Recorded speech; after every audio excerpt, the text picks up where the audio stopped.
ಅಂದ್ರೆ ಯಾರೂ ಸಣ್ಣವರಿಲ್ಲ, ಎಲ್ಲರೂ ದೊಡ್ಡವರು ಈ ಜಗತ್ತಿನಲ್ಲಿ ಅಷ್ಟೆ.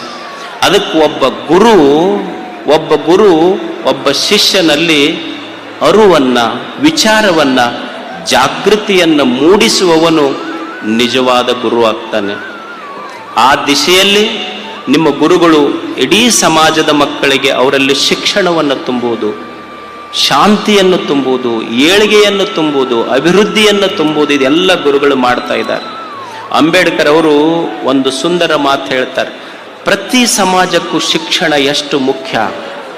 ನಿನ್ನಲ್ಲಿ 2 ರೂಪಾಯಿ ಇತ್ತು ಅಂದ್ರೆ 1 ರೂಪಾಯಿ ನಿನ್ನ ಆಹಾರಕ್ಕಾಗಿ ಖರ್ಚು ಮಾಡಿ, 1 ರೂಪಾಯಿದು ಪುಸ್ತಕ ತಗೋ.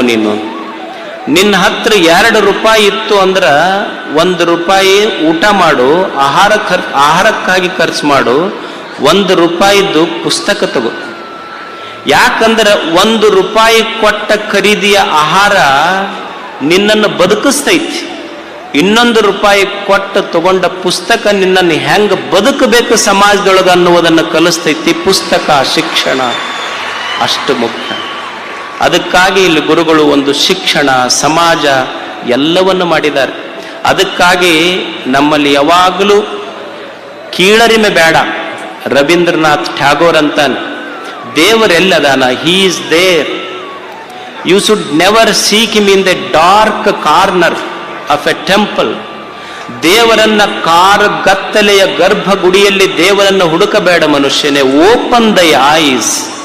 ನಿನ್ನನ್ನು ಕಣ್ಣು ತೆಗೆದು ನೋಡು ಒಂದು ಕ್ಷಣ. ದೇವರು ಕೇವಲ ಗರ್ಭಗುಡಿಗಳಲ್ಲಿಲ್ಲ. He is there where the tiller is tilling the hard grounds, where the path maker is breaking the hard stones. He is with them in sun and in shower. ದೇವರು ಕೇವಲ ಗರ್ಭಗುಡಿಗಳಲ್ಲಿಲ್ಲ.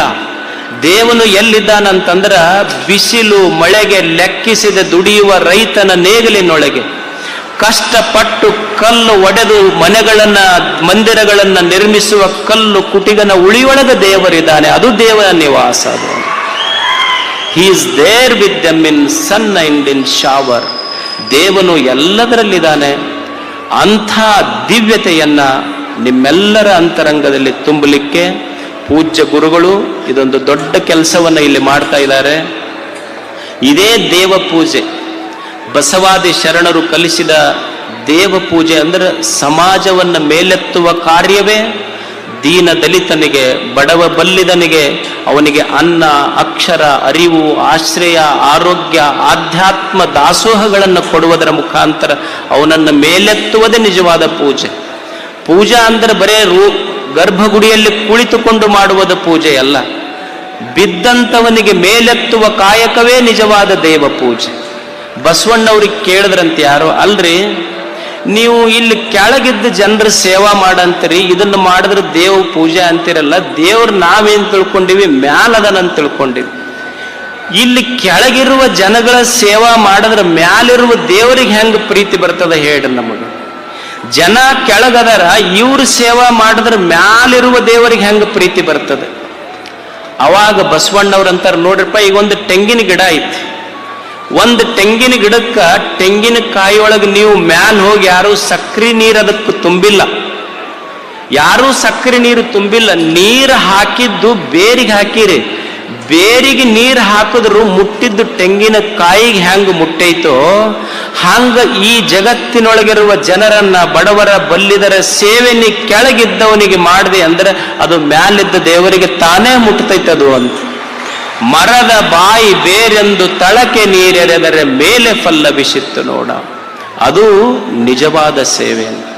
ಅಂಥ ಒಂದು ಸಂಕಲ್ಪವನ್ನು ಹೊತ್ಕೊಂಡು ಇಷ್ಟೆಲ್ಲ ಹಿರಿಯರನ್ನು ಕಟ್ಕೊಂಡು ಸಮಾಜವನ್ನು ಕಟ್ಟಿಕೊಂಡು 25 ವರ್ಷಗಳ ನಿರಂತರವಾದ ತಮ್ಮ ಸೇವೆಯನ್ನ ಗುರುಗಳು ಮಾಡ್ತಾ ಇದ್ದಾರೆ. ಅವರಿಗೆ ತಾವೆಲ್ಲ ಬೆನ್ನೆಲುಬಾಗಿ ನಿಲ್ಲಬೇಕು. ಯಾಕಂದ್ರೆ ಒಬ್ಬ ಸನ್ಯಾಸಿಯಾಗಿ 25 ವರ್ಷಗಳ ದೀರ್ಘ ಪ್ರಯಾಣ ಮಾಡೋದು ಅಷ್ಟು ಸುಲಭದ ಮಾತಲ್ಲ. ನನಗೆ ಪಟ್ಟಾಧಿಕಾರ ಆಗಿ 1 ವರ್ಷ ಆಗಿತ್ತು. ಒಬ್ಬ ಬಂದು ನಮಸ್ಕಾರ ಮಾಡಿ ಕಾಂಗ್ರೆಟ್ ಶ್ರೀ ಗುರುಗಳಂದ, ಅಂದ್ರೆ ಧನ್ಯವಾದಗಳು ತಮಗ ಅಂದ. ಎದಕ್ಕಪ್ಪ ಧನ್ಯವಾದ ಹೇಳಕತ್ತಿ ಅಂದೆ ನಾನು. ಇಲ್ಲ, ನೀವು ನಮ್ಮ ಮಠಕ್ಕೆ ಆಗಿ 1 ವರ್ಷ ಆಯ್ತು, ಒಂದು ವರ್ಷ ನಮ್ಮ ಮಠ ಚಲೋ ನಡೆಸ್ಕೊಂಡು ಹೋದ್ರಿ, ಅದಕ್ಕೆ ನಿಮಗೆ ಧನ್ಯವಾದ ಹೇಳ್ತೀವಿ ಅಂದವ. ಅದಕ್ಕೆ ನಾ ಅವನಿಗೆ ಹೇಳಿದೆ, ನೀವು ನಮಗೆ ಹೇಳೋದು ಬೇಡಪ್ಪ, ನಾವ ನಿಮಗೆ ಧನ್ಯವಾದ ಹೇಳ್ತೀವಿ. ಅವ ಭಕ್ತ ಕೇಳ್ದ, ಅಲ್ಲ ಒಂದು ವರ್ಷ ಆಗಿದ್ದು ನಿಮಗೆ ಹೇಳಬೇಕು, ನೀವು ಉಲ್ಟಾ ನಮ್ಗ್ಯಾಕೆ ಹೇಳಕತ್ತೀರಿ? ಅಲ್ಲ, ಒಂದು ವರ್ಷ ಆಗಿದ್ದಕ್ಕೆ ನೀವು ನಮಗೆ ಹೇಳಿರಿ, ಒಂದು ವರ್ಷ ಸುಮ್ಮನೆ ಮಠದಾಗ ಇರಾಕ್ ಬಿಟ್ರಲ್ಲ, ಅದಕ್ಕೆ ನಿಮಗೆ ಹೇಳಕತ್ತೀವಿ ನಾವು ಅಂತ.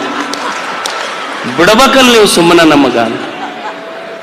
ಒಬ್ಬ ಸನ್ಯಾಸಿ, ಈಗ ನಿಮ್ಮ ಮನ್ಯಾಗ ಮಕ್ಕಳಿರ್ತಾರೆ, ಮಕ್ಕಳು ನಿಮ್ಮ ತೊಡಿ ಮೇಲೆ ಹೇಸಿಗೆ ಮಾಡ್ಕೊಂತಾರ, ಹೊಲಸು ಮಾಡ್ತಾರ. ನನ್ನ ಮಗ ಹೇಸಿಗೆ ಮಾಡ್ಯಾನಂತ ತಿಳ್ಕೊಂಡು ತೊಡಿ ಕೊಯ್ಕೊಂಡ ತಂದೆ ತಾಯಿ ಯಾರೂ ಭೂಮಿ ಮೇಲೆ ಇಲ್ಲ. ಆದ್ರೂ ಒಂದು ಸಮಾಜ ನಡೆಸುವಾಗ ಸಣ್ಣ ಪುಟ್ಟ ಹೆಚ್ಚು ಕಡಿಮೆ ಹೆಂಗ ನಿಮ್ಮ ಮಕ್ಕಳನ್ನ ಕ್ಷಮಾ ಮಾಡಿ ನೀವು ಮ್ಯಾಲೆ ಎತ್ಕೊಂತೀರಲ್ಲ, ಸ್ವಾಮಿಗಳು ಅಂದ್ರೆ ಸಮಾಜದ ಮಕ್ಕಳು, ನೀವು ಅವರನ್ನು ಮ್ಯಾಲೆ ಎತ್ಕೊಳ್ಳೋ ಗುಣ ಬೆಳೆಸ್ಕೋಬೇಕಾಗ್ತದೆ, ಅವರನ್ನು ದೊಡ್ಡವರನ್ನಾಗಿ ಮಾಡಬೇಕಾಗ್ತದೆ. ಒಬ್ಬ ಸನ್ಯಾಸಿಯ ಸೌಭಾಗ್ಯ ಎಂತ ದೊಡ್ಡದು ಅಂದ್ರೆ, ನಾವೆಲ್ಲರೂ ಮನೆಯಾಗಿದ್ದಿದ್ರ ಬರೀ ಇಬ್ಬರ ತಂದೆ ತಾಯಿಗೆ ಮಗುವಾಗುವ ಯೋಗ ಬರ್ತಿತ್ತು. ಇವತ್ತು ಸನ್ಯಾಸಿ ಆಗಿದ್ದಕ್ಕೆ ಸಮಾಜದ 1000 ತಂದೆ ತಾಯಿಗಳ ಮಕ್ಕಳಾಗುವ ಸೌಭಾಗ್ಯ ಇದು ಸನ್ಯಾಸಿಗಳಿಗೆ. ಅಂಥ ಒಬ್ಬ ಗುರುಗಳು, ಅವರ ಹೆಸರೇ ಸಿದ್ಧರಾಮ, ಇಮ್ಮಡಿ ಸಿದ್ಧರಾಮ ಅವರು. ಸಿದ್ಧ ರಾಮ, ಸಿದ್ಧ ಅಂದ್ರ ರೆಡಿ, ಅದರ ಅರ್ಥ ಎವರ್ ರೆಡಿ. ರಾಮ ಅಂದ್ರ ಯಾರು ತನ್ನ ಅಂತರಂಗದಲ್ಲಿಯೇ ಆನಂದವಾಗಿರ್ತಾನ, ತಾನೂ ಸಂತೋಷವಾಗಿರ್ತಾನ, ತನ್ನ ಸುತ್ತ ಇದ್ದವರಿಗೂ ಸಹಿತ ಸಂತೋಷವನ್ನು ಹಂಚುತ್ತಾನಲ್ಲ, ಅವ ರಾಮ. ಸಿದ್ಧ ಅಂದ್ರೆ ಸದಾ ಸಮಾಜ ಸೇವೆಗೆ ಸಿದ್ಧನಾಗಿರುವವನು, ತನ್ನ ಭಕ್ತರಿಗೆ ಸಂತೋಷವನ್ನು ಹಂಚುವವನು. ಅವ ಬರೇ ಇಮ್ಮಡಿ ಸಿದ್ಧರಾಮ ಅಲ್ಲ, ನಿಮ್ಮ ಭಕ್ತರು ಕೂಡಿದ್ರಿ ಅಂದ್ರೆ ಅವ 100 ಮಡಿ ಸಿದ್ಧರಾಮ, ಅವ 100 ಮಡಿ ಸಿದ್ಧರಾಮ, 1000 ಮಡಿ ಸಿದ್ಧರಾಮ. ಅಂಥ ಸಮಾಜದ ಗುರುಗಳಾಗಿ ತಮ್ಮೆಲ್ಲರನ್ನ ಮೇಲೆತ್ತುವ ಕೆಲಸ ಗುರುಗಳದ ನಡೆದಿದೆ. ಇದು ಸದಾ ಸದಾ ಬೆಳಕಾಗಿ ನಿಮ್ಮೆಲ್ಲರ ಅಂತರಂಗದಲ್ಲಿ ಗುರುಗಳು ಇರಲಿ ಅಂತ ಹಾರೈಸಿ ನಮ್ಮ ಮಾತುಗಳನ್ನು ಎಲ್ಲ ಪೂಜ್ಯರ ಪಾದಕ್ಕೆ ಅರ್ಪಿಸಿ